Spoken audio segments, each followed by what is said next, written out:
Olu lusasazo ngqo lweendaba kumagumbi ethu osasazo kuNdlunkulu we-SABC e-Auckland Park eRhawutini nazo ziphambili.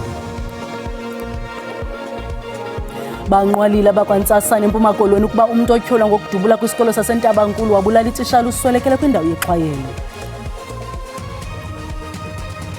626,935 first-time applications are going to be funded and have been informed, verified by the National Student Financial Aid Scheme. Baza kuxhamla kwingxowa-mali ye-NSFAS abafundi abasondele kwisigidi kulo nyaka ka-2026. Kwezemidlalo, umongameli weFIFA uGianni Infantino uyikhusela indlela esingethwe ngayo intengiso yamatikiti yengxikela yetumente yendebe yehlabathi kulo nyaka eMelika.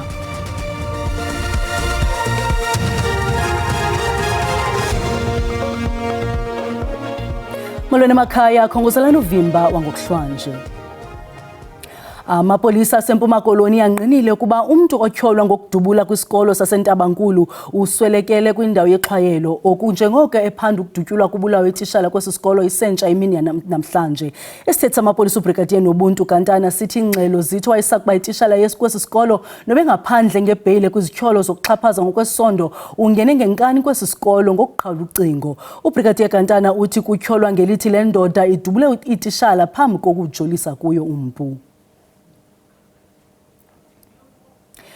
Ingxelo ephelele iyalandela. Abafundi abasondele kwisigidi baza kuxhamla inkxaso-mali kwi-NSFAS kulo nyaka ka-2026 nanjengoko urhulumente eqinisa amanyathelo wokufikelela kwabafundi kwimfundo enomsila. Esi sibhengezo sivakaliswe kwinkomfa nonondaba ePitoli nesebe namaqumrhu emfundo enomsila.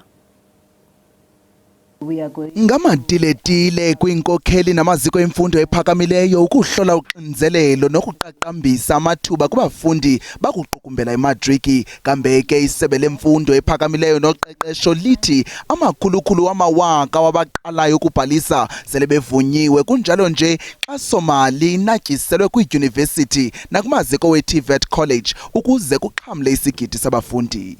For 2026, and these are important numbers, 626,935 first-time applications are going to be funded and have been informed, verified by the National Student Financial Aid Scheme, both at universities and also at TVET colleges. So essentially, the NSFAS will be funding 1 million students. The NSFAS system in its entirety has internal capacity to deliver on application processing, on student feedback. All of that is done internally at NSFAS. Kananjalo ekushicilelweni kwezinga lokuphumelela kwematriki lakutshanje, okamanamela uthe ingqalelo imele ukujoliswa ekuqinisekiseni ukuba abasaze ngobuso elizweni banxonxotha kwimithombo efanelekileyo bakuqongqotha imatriki. Lo gama nanjengoko ulangazelelo lokufikelela kwimfundo enomsila lusanda, inkxalabo ngokungqonge amaziko emfundo ephakamileyo nawabucala acinywe kumagunya obhaliso nazo zithande ukuthi xhaxhe ekuxhomiseni amaxhala. As a department, it is not our interest to close down any institutions, but it is to support all institutions that are registered to succeed, because they register students. And quite often, as it is the case with the Damelin institution, the reasons for closing them down are administrative. Ukanti ke urhulumente uthi ingxoxo zalomsitho obanjiweyo ziza kukhawulelana nokubumba imo yekamva ejolise ekwandiseni umthamo, ekuqiniseni umgangatho kananjalo nasekuqinisekiseni ukuba imfundo enomsila iyanqamana nezidingo zeli zezoqoqosho nezakhono. Ayanda Dludla uminyaka ngama-22 umqhubi wesithuthi sabafundi ogaxeleke kwingozi esube imiphefumlo ngokujamelene namatyala gebengo ali-14 namathathu okuzama ukubulala, isilungiso kumatyala ebebekwe wona ngaphambili okubulala ngaphandle kwenjongo. uDludla uvele kokuqala phambi kwenkundla kamantyi yaseVanderbijl Park namhlanje. Phambi kokuba Ayanda Dludla athi cakatha umcondo kokuqala emkhumbini, uluntu lufumanise ngokusweleka kwabanye abantwana ababini ebebe kule ngozi yesithuthi sabafundi. kwathetha ukuba uDludla ujamelene namatyala ali-14 okubulala. You've been charged with 14 counts then of murder, 3 counts of attempted murder. Dlandlolo uDludla bebekwe amatyala ali-12 okubulala ngongenazinjongo esakukhululwa esibhedlele. When the state perused the docket and the evidence that was in the docket, we found that we had prima facie evidence to charge the accused with that, with the charge of murder. uDludla usikhalele isicelo sebeyile phambi kwalenkundla ibizele imingembambo. Intsapho eziphansi kwelifu elimnyama zithi abukho bulungisa abunokubuyisa insana zazo. Talking will never say or speaking out loud will never say come back or will never bring each and every soul back. But please, to all owners, do some introspection in your vehicles and make sure that your vehicles are roadworthy. Ngaphandle kwenkundla abahlali nemibutho eliqela bebebambe imigushuzo exhasa intsapho ezehlelwe lishwangusha. Amanye amatyala ngakuDludla aquka elokuqhuba ngokungakhathali ngaphandle kwesiqinisekiso kwanokuqhuba isithuthi esingenampepha. Iza kugcinwa luvalelweni lendedeba. Lo gama iza kubanjwa ngomso inkonzo yokukhumbula ababantwana. Usakela-ntloko onqunyanyisiweyo wenkonzo yesipolisa kwisixeko saseKuruleni uJulius Mkhwanazi uthi izityhola tyatye kwangazo zinzame zokurhuqelela udakeni igama lakhe. Izityholo zokuba wafakela izibane zokhuseleko kwisithuthi salo utyholwa ngokuba ngungqondongqondo wolwaphulo-mthetho uVusimusi Khet Matlala. OkaMkhwanazi benika ubungqina phambi kwekomiti yesikhawu yepalamente ephanda izityholo zolwaphulo-mthetho, ubutshijolo nongenelelo lwezopolitiko kwinkonzo yezobulungisa. Usekela-ntloko onqunyanyisiweyo wamapolisa esixeko saseKuruleni uJulius Mkhwanazi uziphikile ezi zityholo ngelithi akanamagunya okugunyazisa ukuba kufakelwe izibane zokhuseleko i-blue lights ngelasemzini kwizithuthi. OkaMkhwanazi uthi ngumphathiswa kuphela kunye nee-arhente zonyanzelisa umthetho abanegunya lokwenza oko. Blue light was never a pen. No, the only plan was the donation. Yes, to receive the vehicles. Okay. May I now take you?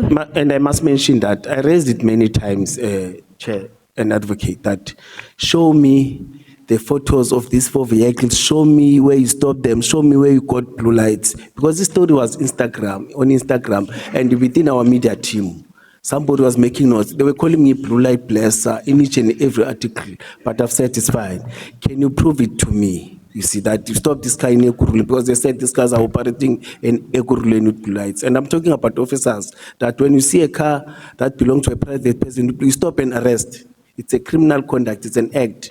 OkaMkhwanazi uthi umnikelo wezithuthi ezisuka kuVusimuzi Khet Matlala wamiswa kungekaqukunjelwa nenkqubo yokubhaliswa kwazo. The initiation stage is a process of registration of vehicle. That's where it starts. You see, because once you donate, those vehicles must be registered to the person or must be given to the person. But Chris said we can't get them, we can't receive them physically. Let's finalize the process, the paperwork first, so that they belong to the city. Then when they belong to the city, that's where you can take them. It was on that process. It was based with the initiation stage of registration of vehicles.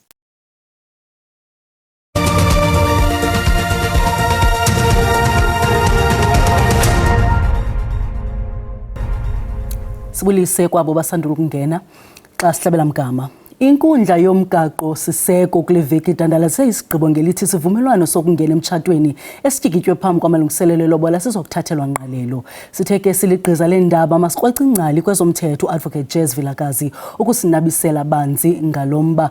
Advocate sikwamkele sibulele ngexesha lakho kawusicacisele banzi ngesi sigqibo senkundla nokubaluleka kwaso. Msasazi sibulisile. Msasazi ibali liqale xa ubhuti othile ethandana nosisi othile. Wacela ke ubhuti uthumela omalume bakhe bayocela umtshato kulosisi. Baye bafika ke abomalume kwathethwa kwaze kwavunyelwana. Wabe ke umtshato wesintu uyaqala ngolo hlobo. Emva kweminyaka emalunga nesibhozo bagqiba ukubeni benze isivumelwano saphambi komtshato.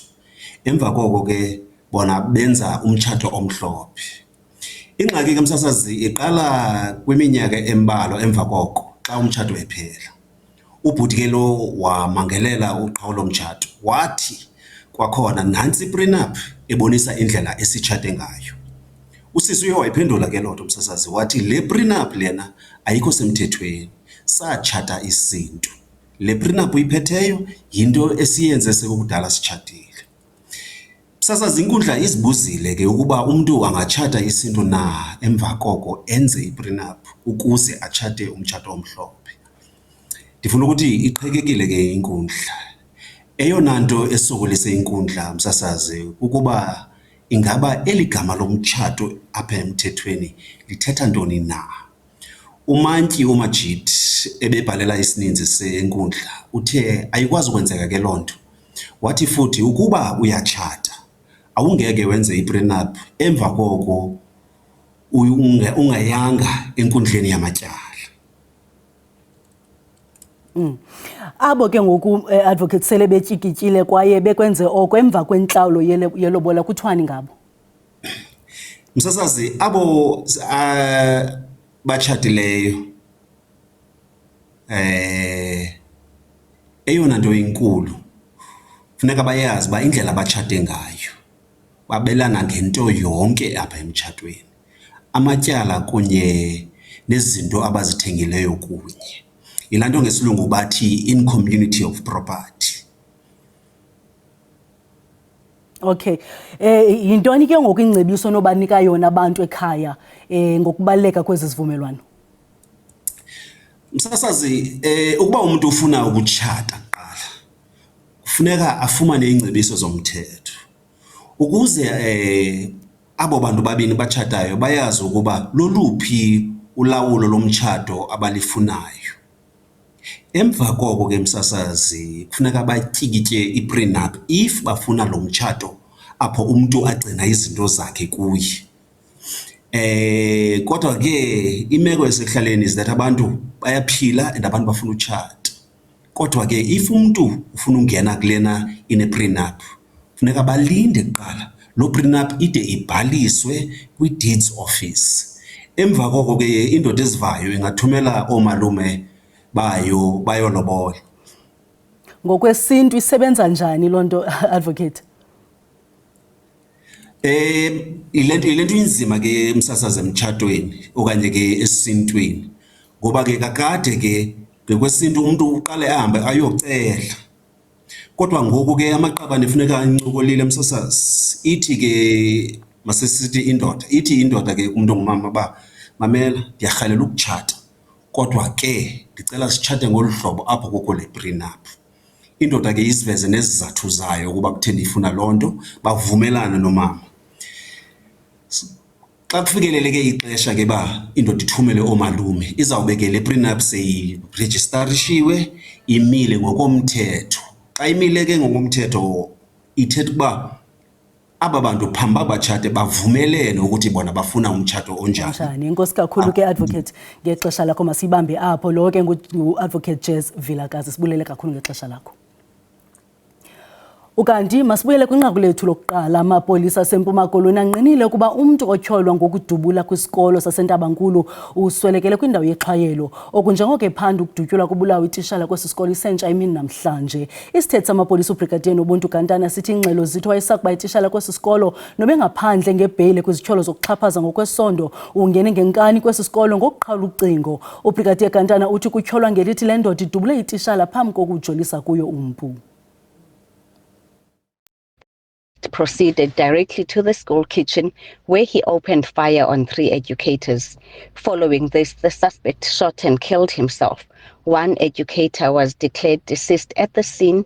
2 other educators sustained injuries and are currently receiving medical treatment. The suspect was also declared deceased at the scene. A full investigation into the circumstances of the attack is underway, including the suspect's breach of bail conditions. The scene has been cordoned off for processing by forensic experts.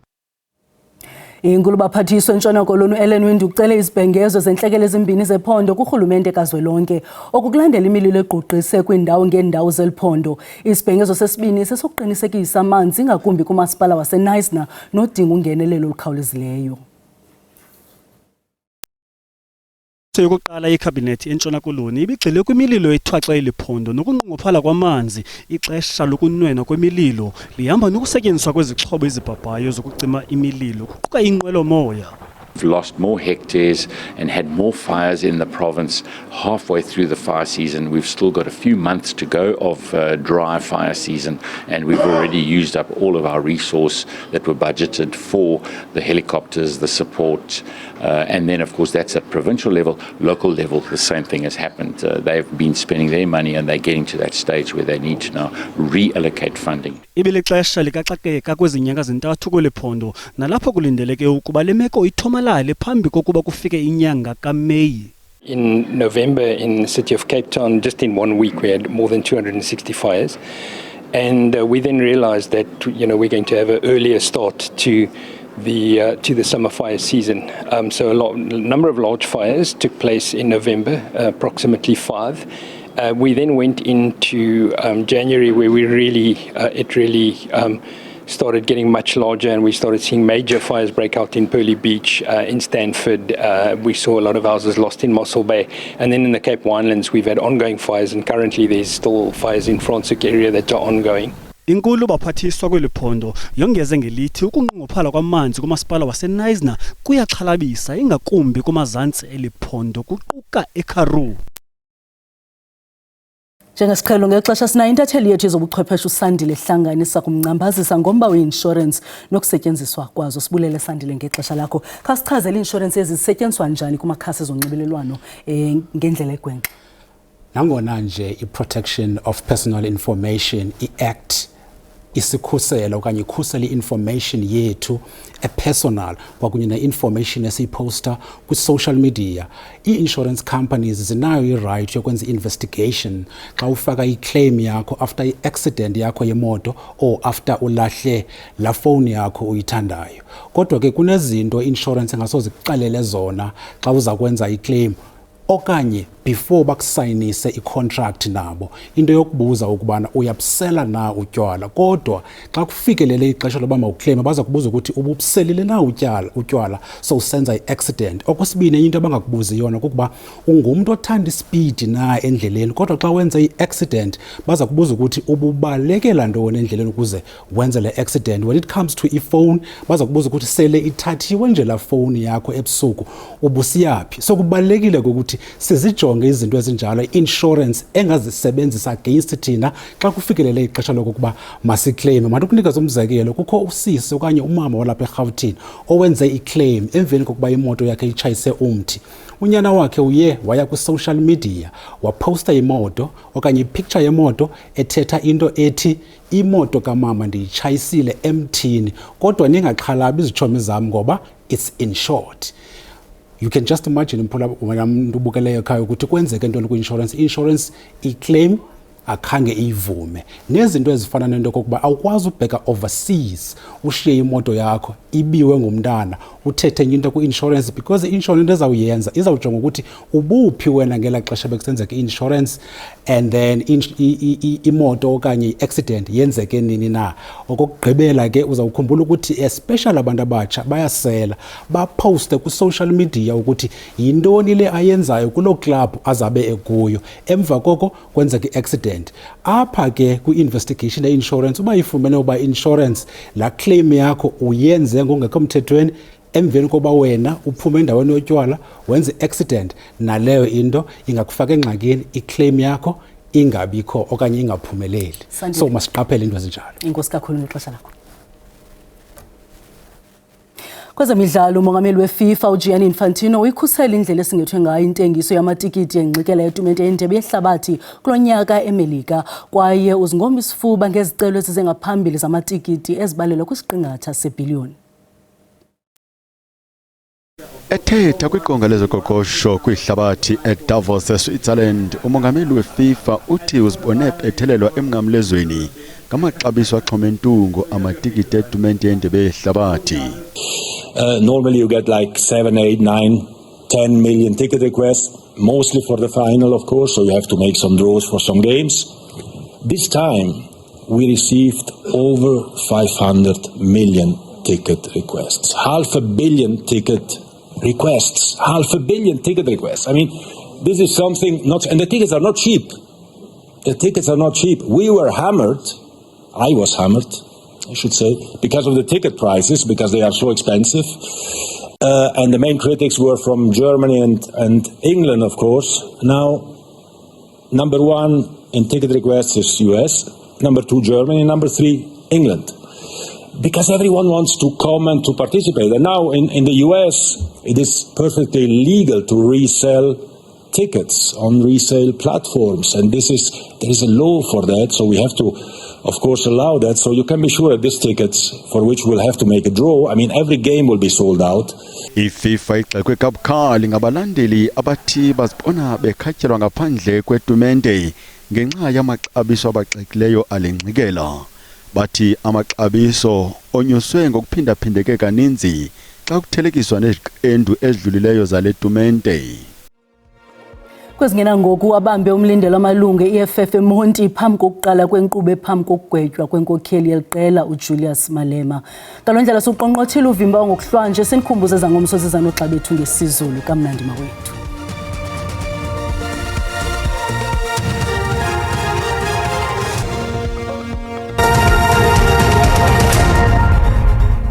Butani mawethu ngicela sikhangozele nalo uqikelelo lwemozulu nolumi kanje. 30% wamathuba emvula esolindeleyo oqala phaya ko-Appington ungena phaya eFreystata eLesotho kwindawo zikumntla-mpuma wasempuma koloni KwaZulu-Natal empumalanga kuyakudika phaya eBulukwane kanti ke izintshizane nje ezingephi ezilindelekileyo phaya kwindawo ezifana nako-Riversdale phaya.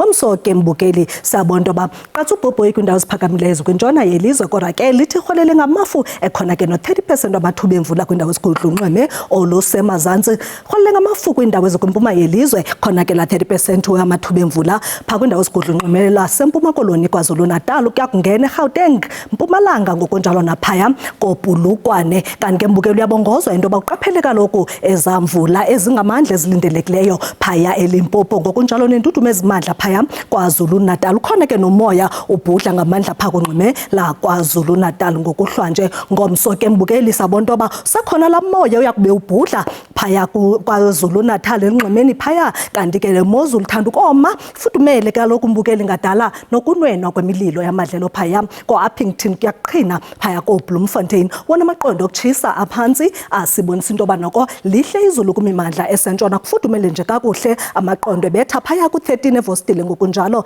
naseFredendal kodwa ke aphantsi kakhulu ngesithandathu phaya eSutherland zaphinda thathise ngamashumi 20 eAppington kuba ke wena usenxube erhafu ngokunjalo naseKomani lindela u-13 degrees Celsius phinda thathisa amaqondo ku-22 eThekwini ngelixa eRhawutini naphaya ePitoli silindele u-14 degrees hamba nam ke mbukeli sijonga into yoba ngomso ziminjani izinto ndingatsho ndithi liyatshisa likhupha intlanzi emanzini ngo-36 eAppington kanti ke naphaya eCalvinia sawubona la mashumi 30 naseVosdile lelalanga lilindelekileyo kodwa ke lilihle izulu ngo-25 eKapa 26 eRiversdale naphaya eMakhanda mashumi 30 eKomani ngokunjalo naseRhawutini konyukela phaya koMusina nako Liphalane kamnandi mawethu.